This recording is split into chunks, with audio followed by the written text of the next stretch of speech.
సుమన్ టీవీలో మీ business promotions కోసం ఈ కింది నెంబర్ను సంప్రదించగలరు.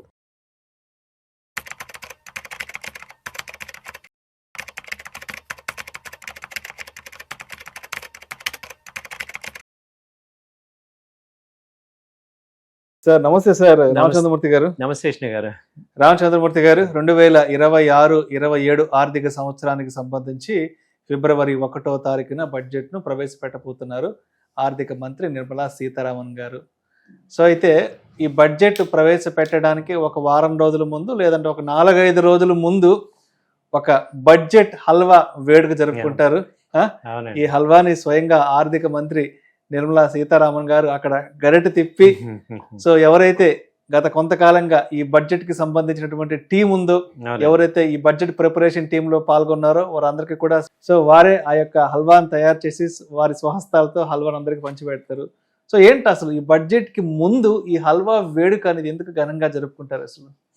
యాక్చువల్గా మనకి ఏంటంటే ఇండియాలో సెంటిమెంట్ ఏంటంటే ఏదైనా ఒక శుభ కార్యక్రమం జరిగేటప్పుడు ముందు స్వీట్ తినటం అనేది ఒక ఆనవాయితీ నార్త్ సైడ్ బాగా ఉంటుంది.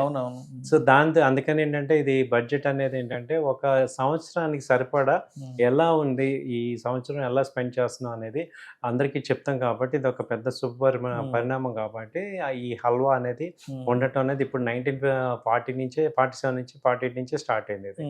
అయితే ఏమైందంటే 1950లో ఈ బడ్జెట్ ముద్రణ చేసేటప్పుడు అదేమైందంటే లీక్ అయింది అనమాట. Papers leak information. దాంతో ఏమైందంటే ఇప్పుడు 1951 నుంచి కూడా ఎవరైతే బడ్జెట్ లో పాల్గొంటారో వీళ్ళందరూ తయారు చేస్తారో వాళ్ళని ఈ 1 వీక్ వరకు, ఇప్పుడు 1 వీక్ వరకు ఫోన్ మాట్లాడటానికి కూడా ఉండదు ఎవరితో కూడా. ఎందుకంటే చాలా ఇంపార్టెంట్ కీలక ఇన్ఫర్మేషన్ బయటకు వెళ్ళిందంటే ఉపయోగం లేదు కాబట్టి ఎప్పుడైతే ఆర్థిక మంత్రి బడ్జెట్ ప్రతిపాదన పార్లమెంట్లో చేస్తారో ఆ రోజు సాయంత్రం వరకు వాళ్ళు బయటికి రారు. సో అందుకని ఏంటంటే ఈ హల్వా పెట్టి వాళ్ళని లాకిన్లో కస్టడీలో తీసుకుంటారు అనమాట. సో ఇది 1951 నుంచి కూడా ఇక లాకిన్ అనేది పెట్టుకున్నారు అనమాట. వీళ్ళందరినీ నార్త్ బ్లాక్ బేస్మెంట్ లో పెడతారు. ఇక ఎవరితో మాట్లాడటానికి ఉండదు, ఇంట్లో ఈవెన్ ఫ్యామిలీతో కూడా ఉండదు. సో కాబట్టి ఒక 1 వీక్ మాక్సిమం 5 days నుంచి 1 వీక్ వరకు అలా ఉండాలి. సో అంటే ఏంటంటే ఇది ఒక వేరుగా ఏంటంటే చాలా ఇంపార్టెంట్ ఇన్ఫర్మేషన్స్ డిస్కషన్స్ అన్ని జరుగుతాయి కాబట్టి ఇది అవుతుంది అనమాట. సో కాబట్టి ఈవెన్ ఆర్థిక మంత్రి కూడా బయటికి వెళ్ళరు. సో అందరూ అక్కడ ఉంటామే అనమాట, దేశ ప్రయోజనాలు కాపాడడానికి. ఇక అందరూ కూడా అదే పాయింట్ మీద అందరూ చాలా దానికి సంబంధించిన వాళ్ళు, ఎందుకంటే కసరత్తులు ఉంటుంది బాగా. అలాగే బడ్జెట్లో ఈసారి ఏంటంటే ఏమి ఇస్తారు ఏంటి ఇవన్నీ కూడా ఇన్ఫర్మేషన్ అది ఉంటుంది కాబట్టి వీళ్ళని ఎక్స్టర్నల్ ప్రెషర్స్ రాకుండా కూడా ఒక రకంగా సేవ్ చేస్తుంది.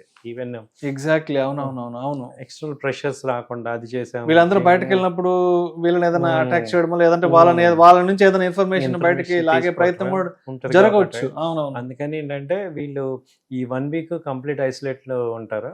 సో దానివల్ల ఏమవుతుందంటే ఈ ఇన్ఫర్మేషన్ ఇక లీక్ అవుతుంది అనమాట. ఈవెన్ దానిలోనే ఈ ప్రింటింగ్ ప్రెస్ కూడా ఉంటుంది. అసలు దేనికి కూడా ఎవరికి సపోర్ట్ వాళ్ళు తీసుకోవటం కానీ వాళ్ళు ఇవ్వటం కానీ ఉండదు. అన్ని ముందే ప్రిపేర్ చేసుకుంటారంట. ఈవెన్ పాలు పెరుగు అన్ని కూడా బయటికి బాగా ఐసోలేట్ అయ్యి వస్తాయంట. సో అందుకని ఏది కూడా స్మాల్ పీస్ ఆఫ్ ఇన్ఫర్మేషన్ కూడా ఎలా బయటకు వెళ్ళడానికి లేకుండా చాలా కట్టుదిట్టమైన చర్యలు తీసుకుంటారు. సో ఎవరైతే లాస్ట్ 3-4 monthsగా 4-5 monthsగా ఈ బడ్జెట్ కి సంబంధించిన టీం ఉందో వీళ్ళందరినీ కూడా కంప్లీట్ గా ఒక నార్త్ బ్లాక్ లో బేస్మెంట్ లో అందరిని లాక్ చేసి పెడతారు. సో అందరినీ ఏమంటారు, అందరినీ దాంట్లోకి పంపించే ముందు ఒక చిన్న హల్వా వేడుక ఒకటి జరుపుకుంటారు. అక్కడ అందరికి సెండ్ ఆఫీస్ పంపిస్తారు, లోపలికి డెన్లోకి పంపించేస్తారు. గృహ నిర్బంధం లాగా. సో దాంతో అంటే వాళ్ళకు కూడా టైం ఉండదు, చాలా కాంప్లికేటెడ్ అన్ని చేసుకోవాలి కాబట్టి. చాలా కీ పీపుల్ అనమాట ఇండియాలో సంబంధించి కీ పీపుల్ అంతా అక్కడే ఉంటారు కాబట్టి వాళ్ళని అలా చేయటం కూడా ఇంకా కరెక్ట్ అని 5 days నుంచి 7 days వరకు అలా ఉంటారు అనమాట. సో దాంతో ఇక బడ్జెట్ అంటే మన బడ్జెట్ కోసం వాళ్ళందరూ ఎంత కష్టపడుతున్నారు రకంగా పడుతున్నారు. సో అయితే ఈసారి బడ్జెట్ ఎలా ఉంటుంది ఏంటి అనేది కూడా ఒక ఇన్ఫర్మేషన్ అంటే వాళ్ళు చెప్పడం అంటే ముందు ఒక గైడ్ లైన్స్ ఇస్తారు కాబట్టి ఈసారి గ్రోత్ బడ్జెట్ అనేది ఎక్స్పెక్ట్ చేయొచ్చు. Growth budget. ఓకే. అంటే ఈవెన్ ఇప్పుడు పారిశ్రామికంగా బాగా గ్రోత్ రావాలి. ఇండియా జీడిపి ఇప్పుడు 7.4% పెరుగుతుంది. సో ఇండియా ఈసారి 2026 చాలా ఇంపార్టెంట్ ఇండియాకి. ఎందుకంటే 25లో బాగా మనని తొక్కేయాలని చాలా చాలా చూసారు. ప్రయత్నం జరిగింది. అసలు అమెరికా వైపు నుంచి అతలాకుతలం చేసి పడేశారు భారతదేశాన్ని, ఎకానమీ మార్కెట్స్. చేయాలి, నువ్వు ఫోన్ చేస్తావా చేయవా అని బెదిరించే పరిస్థితి కూడా తీసుకొచ్చారు ప్రధానమంత్రి కానీ కీ పీపుల్ కానీ. అలాంటప్పుడు ఇలాంటి ఇప్పుడు 50% టారిఫ్ అమెరికా మన మీద వేసి దాదాపు $80 బిలియన్ బిజినెస్ యుఎస్తో ఉంది. అది మనకి పోయింది. దాన్ని వేరే కంట్రీస్కి ఎక్కడ ఎలా చేసుకోవాలి అదంతా జరిగి ఇప్పుడు 26లో ఇవాళ మా భారత్ నిలబడాలి, ఆత్మనిర్భర్ భారత్ లాగా మనం నిలబడితే ప్రపంచానికి విశ్వగురు స్థానాన్ని మనం మళ్ళీ ఒరిజినల్గానే గెలవాలి అనేది ఈ లక్ష్యంతో సాగుతున్నాం. కాబట్టి 2026 2027 అయితే ఇంకా బాగుంటుంది. ఎందుకంటే బుల్లెట్ ట్రైన్స్ వస్తాయి, రైల్వేలో విపరీతమైన మార్పులు వస్తాయి. సో ఇప్పుడు 26లో కూడా రైల్వేకి విపరీతంగా పాజిటివ్ ఉంటుంది. ఇప్పుడు మనకి వందే భారత్లో స్లీపర్స్ వచ్చాయి. సో ఇప్పుడు ఏంటంటే ఏరోప్లేన్కి తగ్గట్టుగా ధీటుగా రైల్వేస్ని కూడా తయారు చేస్తున్నారు. అలాగే డిఫెన్స్ ఎక్స్పోర్ట్స్ వచ్చే ఛాన్సెస్ కనపడుతున్నాయి. డిఫెన్స్లో కూడా చాలా మార్పులు వస్తున్నాయి. సో మనకి ప్రత్యక్షంగా చూసిన తర్వాత ఎలక్ట్రికల్ వెహికల్స్ ఈసారి 15% ఎలక్ట్రికల్ వెహికల్స్ ఉండాలి అనేది ఒక గోల్ తేలుతున్నాం. తర్వాత ఎలక్ట్రికల్ ఛార్జింగ్ స్టేషన్స్ బాగా వస్తాయి. సో కాబట్టి మార్పులు అన్నీ కూడా ఈసారి కనపడుతుంటాయి మనకి ఇండియాలో. సో వాటన్నిటిని చూసుకొని అందరూ కూడా బెనిఫిట్ అవ్వాల్సిందిగా కోరుకుంటాం. అంటే మీరు చెప్పినట్టు గత సంవత్సర కాలంగా మన ఇండియన్ మార్కెట్స్ కానీ మన ఎకానమీ అంటే ట్రంప్ తీసుకున్న కొన్ని నిర్ణయాల వల్ల మనం ఎంత స్ట్రగుల్ అయ్యామో, ఎంత పెయిన్ అనుభవించామో, దానికి సమాధానంగా ఈసారి బడ్జెట్ ఉండబోతోంది. చెప్పాలంటే వారం రోజుల ముందు బడ్జెట్కి వారం ముందు EU డీల్తో ఒక రకంగా గట్టిగా సమాధానం ఇచ్చారు.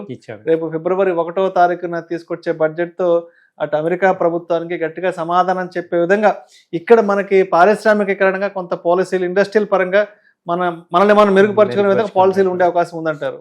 అవకాశం ఉంది. అలాగే ఇంకొకటి ఏంటంటే ఇప్పుడు ఈవెన్ అమెరికాలో ఉన్న భారతీయులు కూడా ఆలోచిస్తున్నారు ఇక్కడ ఎందుకు ఉండాలి, ఇంటెలిజెంట్ క్రీమ్ అంతా కూడా why not go back to India అని ఆలోచిస్తున్నారు. ఇప్పుడు అలాంటి వాళ్ళకి కూడా మోడీ గారు ఇక్కడ కనుక మంచి ఆపర్చునిటీస్ కనుక క్రియేట్ చేస్తే, గవర్నమెంట్ కనుక ఈ బడ్జెట్లో అలాంటి క్రియేట్ కనుక చేస్తే మాత్రం ఇక ఇండియాని ఆపే పరిస్థితి లేదు.